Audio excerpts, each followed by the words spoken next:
Welcome to another episode of Savage Cash. Here with me, Suppoman, your superhero cryptocurrency expert. Is that quiet enough, Mil? Right, let me put you down there.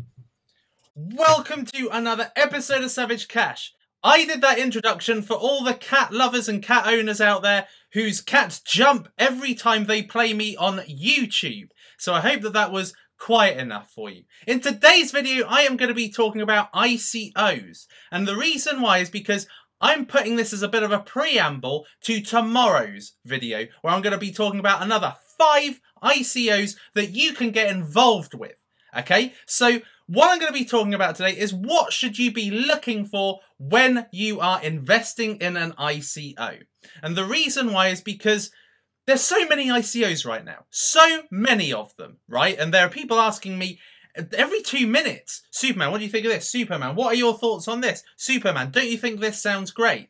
And the fact of the matter is there's so many of them. There's so many being kind of released in quick succession. And then one day you think you've got a really good one that you're looking to invest in. But in between that time, you've got all these other ICOs and you think to yourself, is this one better? Is this one worse? Will this one render this one dead? You know, will this one cease to exist because this one's coming out? So it's really difficult to decide what ICO to get involved with. All right, so I am going to help out with the process, how to identify a really good ICO. So what I wanted to do was put together a little bit of criteria for you to, I suppose, for you to judge the ICOs you look at against. Now, before I go into that, let's have a look and see what's happening in the market today, because the last 3 or 4 days have been really odd. Okay, some days have been green, some days have been really red.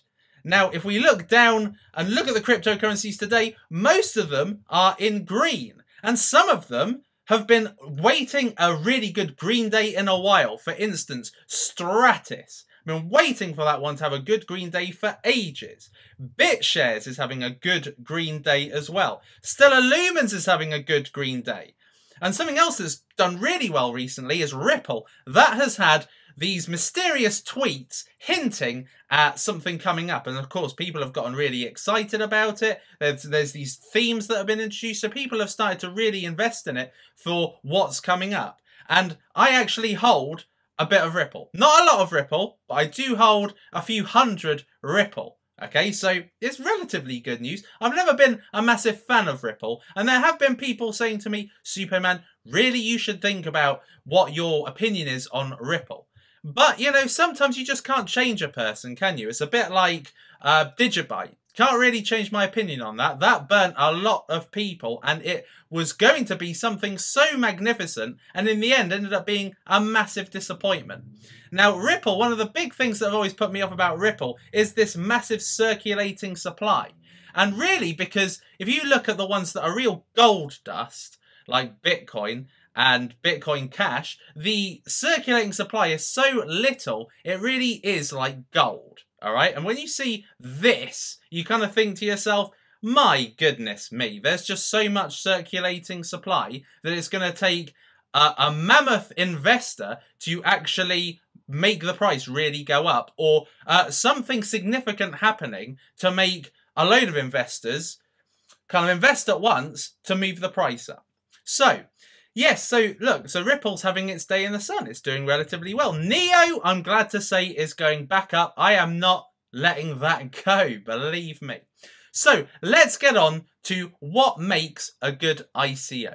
So what I'm going to do now is I'm going to go through in reverse order the criteria of what you should be looking for when you are looking for ICOs to invest in. So number 5 is there hype in crypto circles? Okay, so if you're a member of, you know, Facebook groups like the Cryptocurrency Collectors Club, or even my group, or these beginner groups for Bitcoin or Bitcoin, if you're in any of these groups, you will have a bit of an indication of what people are liking before the ICO actually goes live. Okay, so a lot of ICOs, they're put on the coin schedule or ICO coin schedule, and you can have a look and see when it is going to be available to take part in the ICO. Okay, so people tend to be ahead of time getting excited about an ICO.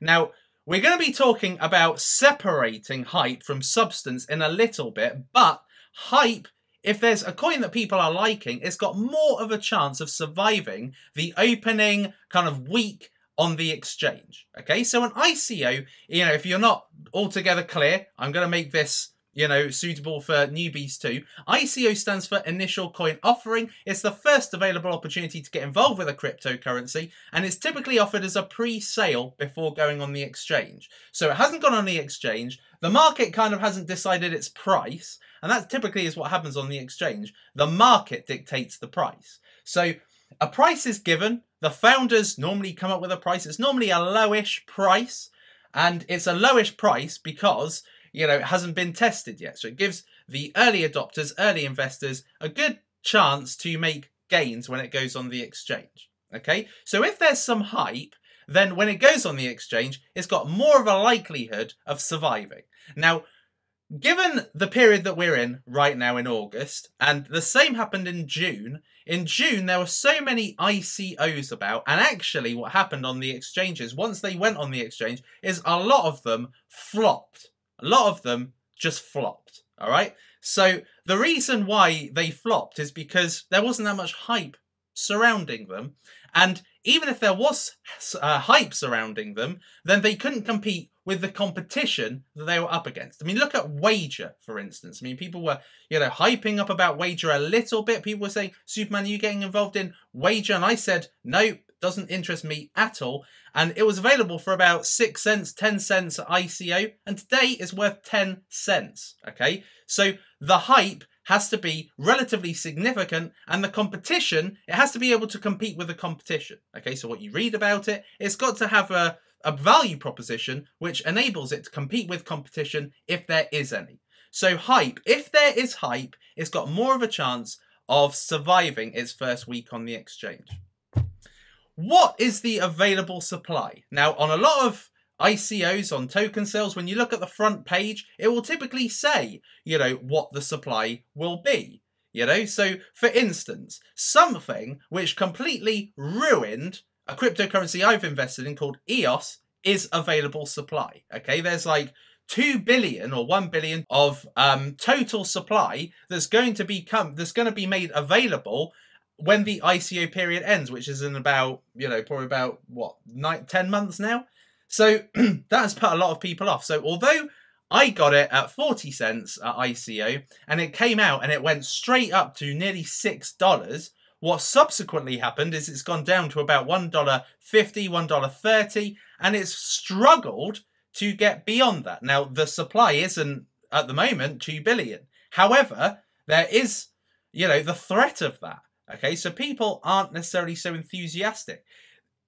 If available supply is small, like I just showed you with Bitcoin, for instance, and Bitcoin Cash and Ethereum, if the available supply is small, that is gold, okay? That means it's valuable, all right? Because there's very little out there. It's a little bit like, when Lamborghini makes only 4 cars of a particular model. Okay, so they brought out recently a particular model, and there's only 4 around the world of that model. Okay, that means that the people that can actually afford it really want it because the supply is so low, yet the demand is probably really high. Okay, so what you need is a small supply of something because that makes it more in demand. Okay, because there's probably more demand than there is supply, hence driving up the price. But if there's so much supply, it's a bit like, what's the most common car in your country? Okay, in this country, you will see a Vauxhall Corsa or a Ford Focus virtually every other car. Okay, there's so many out there that it's not very special to have one. Okay, it's just it's a car that, if somebody asks, oh, what car do you drive? Oh, a Ford Focus. Oh, really? Okay. Anyway, what do you think of the weather? That's kind of like the conversation. Yet, if you said to them, what car do you drive?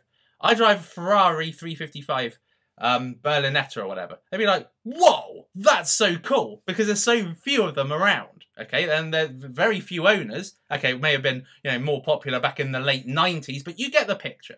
The picture basically is that the more there is of something, the less in demand it will be, and the less attractive it will be. But the less of something that there is, the more people want it, because there's very little around, and it becomes more valuable as a result. So available supply, if there's the less there is of available supply, once it actually comes on the market, the less there is, the better it is, more chance there is of the cryptocurrency surging in value. Number 3, what is the price per token? This is important, okay? The reason why this is important is because if you get in at a really low price, your money goes a lot further, okay? So let's say, for instance, you know, you have a ICO where they're offering the tokens for 5 cents a token, okay? All that you need is for that token to go up to $1, and you've made 20 times your investment when it goes from 5 cents to $1, okay? So if you get in at a low price, your money travels a lot further. You know, on the other side of the equation, like for instance, like what I had with Polybius, which was really annoying, is I got involved with Polybius simply because of what I saw as the grand plan, okay? The first cryptocurrency bank, okay? So I saw, wow, this looks amazing. This could be huge. And a lot of people in the cryptocurrency circles were really interested. I mean, there was a lot of hype about this. Yet, when it hit the exchange, although it went up, and I sold a little bit when it went up, and I did a bit of, you know, arbitrage, and it went up on a different exchange to the main exchange, you know, what happened was the price just basically flopped. The price just slumped. It went down from $10 at ICO to $2.88. I mean, that was just embarrassing. It was just ridiculous to a terrific magnitude. Okay, so it's since gone up to $10. It's come down a little bit, but it has since gone up. But you really want to get into an ICO at a low price. Okay, so for instance, the cryptocurrency I got involved in recently was 5 cents a token. Okay, the one that you will see in the #1 cryptocurrency long-term investment course, Opportunity 2017, I got that at 5 cents. It's since gone to $1 and gone up by over 20 times. It went up to $1.40 or so. So it's gone up by by about 30 times. It's gone way up, right? And as a result of that, it makes significant gains. So even if you put 1,000 into that, you know, ICO, if you put 1,000 into it times 30 grand, and that is only with weeks, okay, in weeks. It's since gone down to below $1, but I see this going way up, particularly as the available supply is small, okay? So what is the price per token? If it has got a low price, that makes it better because your money is likely to travel a lot further. Number 2, who is behind the ICO? Now, this has more gravity than price, okay? Who is behind the ICO typically dictates the hype.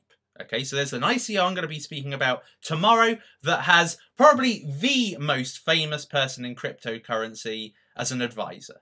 Okay, so with that, that's all that cryptocurrency needs to all of a sudden, you know, explode in hype and potentially explode in value when it goes on the exchange. I cannot even begin to start on where the ICO that I'm going to speak about tomorrow is going to go, simply because of a name, okay? Names are really important, and also the team as a whole is really important. Where do they come from? What's their kind of corporate experience? What's their expertise in the niche they're looking to be in? So for instance, Monetha, which was an ICO I spoke about last week, okay? So they've got somebody from PayPal. Now that cryptocurrency is looking to be the PayPal of cryptocurrency, okay? It's looking to be a place where you can pay for stuff easy with Ethereum-based tokens, okay? With a mobile app, okay? So having somebody from PayPal makes that already quite a valuable proposition, okay? They've also got somebody from the trust element because they are essentially putting a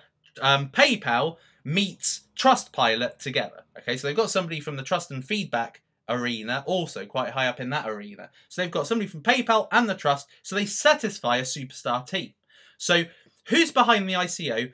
Do they have the ability to implement the vision, even if it's a grand vision, and a payments app is quite a grand vision, okay? Being able to pay for stuff in a, with your phone, in a shop, or anywhere that you should happen to be shopping and you're trying to buy something, if you can pay using cryptocurrency or Ethereum-based tokens, that's massive, okay? But in order to be able to get that happening, you need somebody with the expertise in the niche to make that happen. And of course, somebody with PayPal experience or being a general manager, a big wig at PayPal, really gives that team gives people the confidence in the team being able to implement the vision.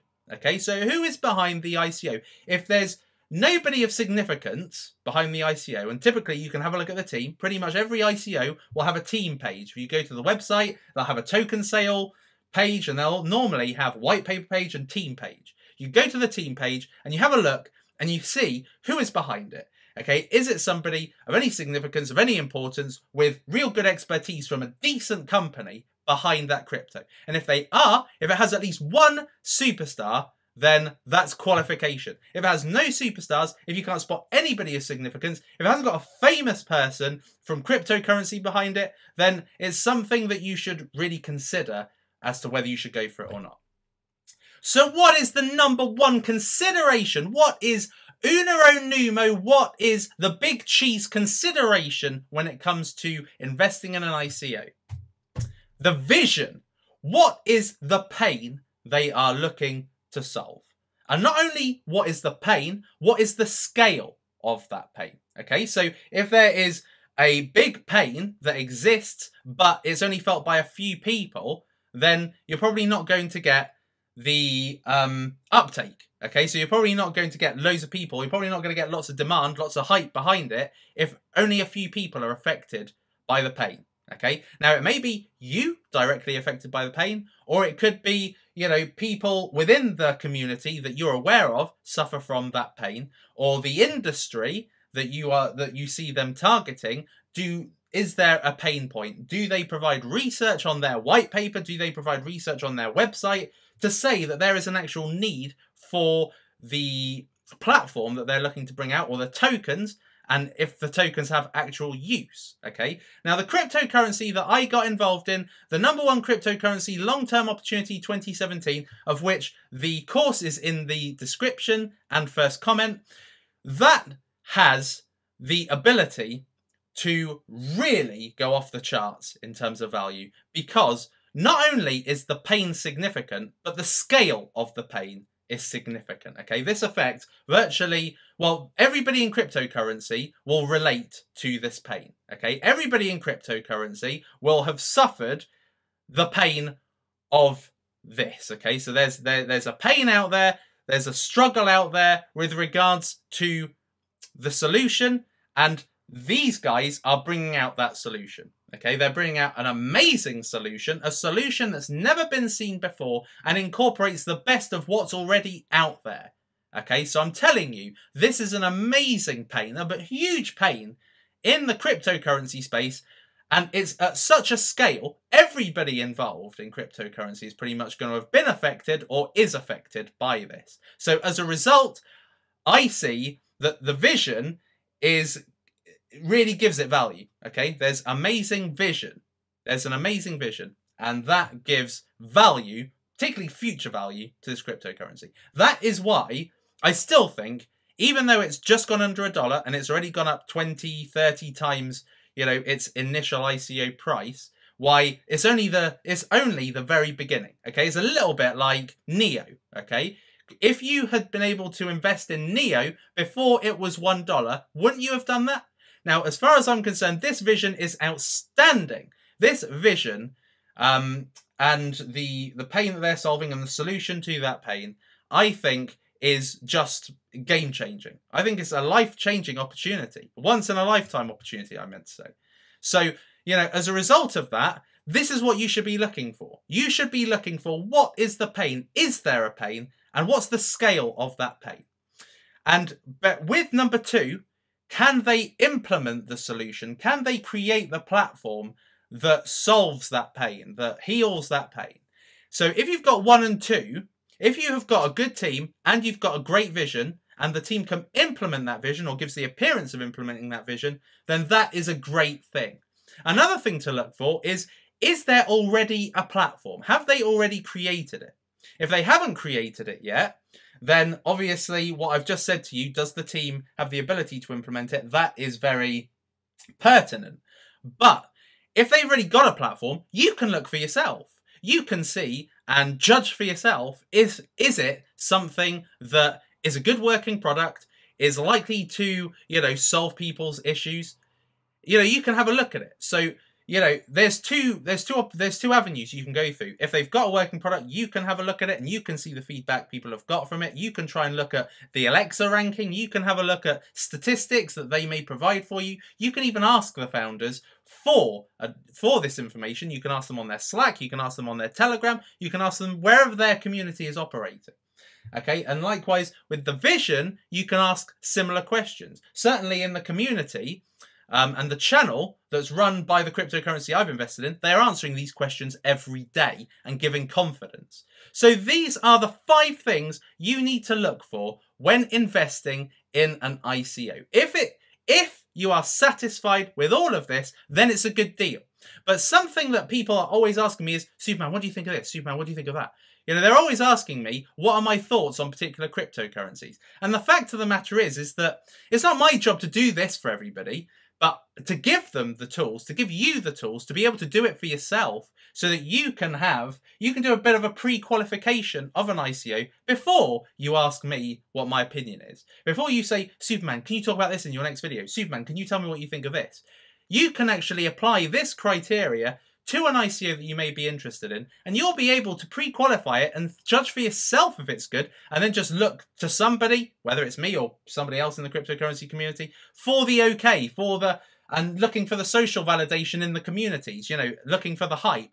Are people hyped about this? When you ask people when you put a post on Facebook or something in one of these cryptocurrency groups, are people actually responding to you? Are people actually saying, yes, I've heard about this, this is really good, I'm definitely getting behind it? All right, so now you have got something that you can apply to an ICO and understand whether it has long-term value. So I hope that you've really enjoyed this cryptocurrency podcast. I hope that it has helped you be able to apply criteria to an ICO and judge whether it's something that has real legs for you. And I will see you in the next episode.